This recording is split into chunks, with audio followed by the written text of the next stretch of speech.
he's a man, and so he's going to handle it the way men do. And we understand that. This isn't about racism in football, but the history of this country does play a part in it. Yeah, you couldn't get generational wealth to own the team, and they didn't get black coaches in this league where they could select those players and understand the leadership qualities in the people that they see. I think all I ever wanted to do was be accepted. But Ryan Clark wants to be a race baiter when he got a white baby mama, a black and white kid, and then want to look at everything through an all-black lens. You know, and want it. And these cats, you can tell their insecurities from hello. That is just such fraudulent behavior, especially where I'm from, and I really saw real G's. I freaking knew it, ladies and gentlemen. I knew that this day was coming. Ryan Clark's out here crying like a baby, notorious racist who was fired, humiliated by ESPN while he was on air, no less.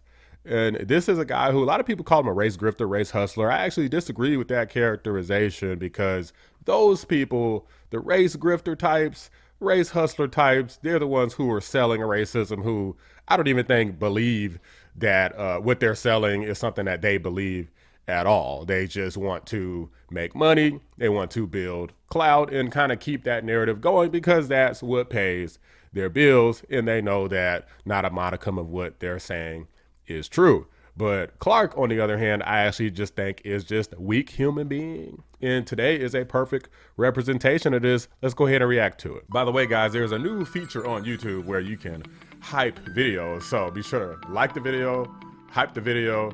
It helps out a lot. Appreciate you. Looking back over your 11 years at ESPN, 11, 12, is there anything you would do differently, or do you leave knowing that you were fully yourself, or, you know, what are your thoughts, man? It's a good question. It depends on when you ask me. You know? Like you asked me, like when I see people in public, like OGs and like aunties and stuff, and they tell me they proud of me, and they proud of like,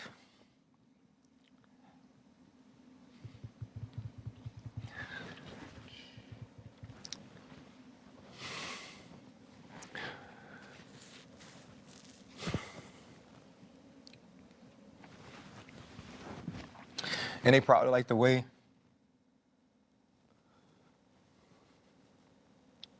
I represent the community. Yeah. I wouldn't change anything.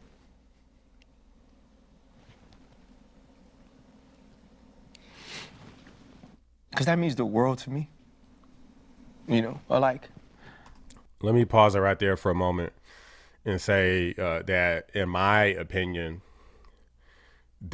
what he just said is actually part of the problem. The reason why he's even having this reaction is because, like he just said, the community means the world to him. Now, there's nothing wrong with supporting your community, but there's a difference between support and obsession, where you start believing and perpetuating things that just aren't true, right? Or that they run wild in your mind. It becomes eventually a delusion that can be perpetuated by other delusional people. And then next thing you know, when you get fired from some job where now you can't just spew off racist nonsense anymore, now you're over here crying on a public airways like a baby, making a complete fool of yourself. When I go home, and this kid, you know, from the West Bank is like so accepted in New Orleans now. Like I wouldn't change that. You know, like never. You know, like all I ever wanted to do was be accepted. You know, and want it. So yeah, like that, I wouldn't change. You know? If you ask me, probably the first like Monday of football, when all my friends get to do something like we did, like super special together, yeah, I'd probably change it. You know, I'd probably work harder to like be who they wanted me to be, or like build relationships with like bosses or executives, you know, cause like it's just a relationship game. Cause like I just see these people on TV who like aren't better than me, but I know I've never been at the tables they've been accepted at. So yeah, you know. You ever consider the fact that maybe these people were invited to those tables because in the eyes of others, they were better than you? I know it may be hard to accept, but hey, it's just like if you interview for a job and you don't get it. Might it be because of race, gender, age? Maybe. Maybe it's all of those things combined. Plus, they thought somebody was better than you. Maybe they do build relationships better than you. Maybe they don't ruffle as many feathers, right? Maybe they are more of who they want them to be. I mean, what do you expect people to pick? Not what they want you to be, but who you want to be that's different from what they want? It doesn't make any sense. There's some things I think I would do differently because I feel like I let them win. You know, I feel like there's a group of people, a faction of individuals who wanted to like devalue my voice, who wanted to take away my platform. I feel like I let them win, you know? But then there's the other side of it of like, dude, you got a platform right now and you're basically choosing to come on here and literally cry. You know, it's one thing if people, you know, post a clickbait like such and such cries, right? But no, he's literally crying. And I just don't think it's appropriate, but I'll let him get a couple more words in before I give more of my thoughts. Platform isn't as big anyway, or it's not as impactful anyway if I don't do those things. If I'm not that person, if I'm not authentically me, right? And it's not even something I can prove that if I was different, they wouldn't have fired me. I can't prove that. Exactly. Right? So if I can't prove that, why? I would have hated to be fired being something I wasn't. Oh my gosh, that'd be the worst. Yeah, man, like my kids, like, they love me. You know what I'm saying? But I felt like I let them down. Never. You know, like. Never. You know, like, my kids, like. That was an accident. They love me. You know what I'm saying? But I felt like I let them down.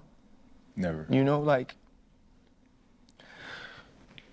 regardless of how much like money I was able to save and all the opportunities I was given, that's why I'm so focused on like the other people who lost their job. It's like, this helps us, right? My kids get to live a certain way. I get to take care of my parents. I get to help, you know, my brothers and my brother and my nieces and my nephews and so many people because like I'm in a place to where I can have excess because of what I can do so good. Okay, well then what is you crying for? Like, where's these tears coming from? Like, this dude is literally sitting up here crying, basically saying he's got a bunch of money saved up and he can take care of his family and his kids. What is you crying about, my G? Oh, you feel like you let him down. People move from one job to another all the time. Is there a bunch of ESPNs out there that you could go work for? Not really. However, there's still plenty of other racist shows. Why don't you go get a job at MS Now? I'm sure that they would probably love you over there with all this crybaby tears that you got going on. Guys, I'm not saying that as a man you can never cry. You know, you can never cry on air or anything like that. But I'm going to place a certain level of weight to when it's appropriate, when it's not appropriate. Losing a job is not one of those things. Losing a very important job is not one of those reasons. It's giving Andrew Gillum, and last time I seen a black man cry, he ended up being pounded both by drugs in his system and by other men, which was Andrew Gillum. So I don't trust it, even if they talk about they straight, they got kids, all it is. I just don't trust it anymore. Okay, I like to see tough people. You want, in general, not just in the black community, but men overall, you want men to be tougher. This is not really somebody to look up to Somebody who, when there is a failure, even if it appears to be catastrophic, then they're just going to go and literally start crying about it. Maybe to your wife, you know, maybe to your homeboys in private. You know, if you're not ready to have these types of calls or interviews before you settle down, just don't do them. You know, maybe this was too soon for Clark, but that's a mistake too. It just doesn't show a good decision making, right? And it certainly doesn't show strength. If you want people to be proud of you, you know, and you want to be proud of yourself, and not have people making videos about you roasting you, not have people immediately losing respect for you that you've probably spent years trying to build up, then you got to be tougher. Okay, you got to hold back those tears. You got to be like, man, look, they fired me. It is what it is. I'm about to be making 10 times as much money. That's what you should have came and said. Not like, you know, I'm disappointed. Like, bro, like you got to calm down. But I really have no sympathy for this person. They've said heinous things. They've basically crapped all over Charlie Kirk's legacy. First off, it's the second most ridiculous thing he said this week. The first was standing on campus and saying he wanted to put a statue up of somebody that doesn't represent the people of Louisiana, doesn't represent the players and the students at LSU, doesn't represent the executives that work there. That was the first dumb thing he said. Insulted a man's wife because a black man was married to a white wife, basically saying, well, his opinion is invalid because his wife is white, which makes absolutely no sense because he is still black. His family's black. Probably most of his friends are black. Although when RG3 jumps on to the hate train or to the angry train and now follows along with what we saw from Keith Olbermann, what we saw from Dave Portnoy, as they poured on to Angel Reese to make her the villain in Caitlin Clark's heroic or hero story. Right. The one thing we know about RG3 is he's not having conversations at his home about what black women have to endure in this country, about what young black women and athletes like Angel Reese have had to deal with. When he got a white baby mama, a black and white kid, you literally are telling your own child half of her ain't it. And that's when I was like, dog, this is just damaging to the people. Whether it's my people, your people, all people, human race, culture, this is just stupid. This guy is a moron, guys. He doesn't think that pretty much any white quarterback is a generational talent. But of course, all of these black quarterbacks he thinks are the best thing since sliced bread, even though the stats literally prove that a lot of the white quarterbacks have the top stats in the league. This guy's just an idiot. I don't think that he's a race hustler or a race baiter. To me, this video just confirms that he's, one, racist, two, a weak man. That's really it. We're just looking at a weak person. Of course, a weak person would see race as something that they would need to bring up continuously and continually feel and harbor in their heart, as opposed to a person of strength who is focused on themselves and their own character, their own shortcomings, and how to continuously improve to surpass those. So, guys, I mean, it just is what it is. I mean, unfortunately, I feel like this video, the main thing it did is just expose this individual as someone who I'm sure that they were trying to hide all along.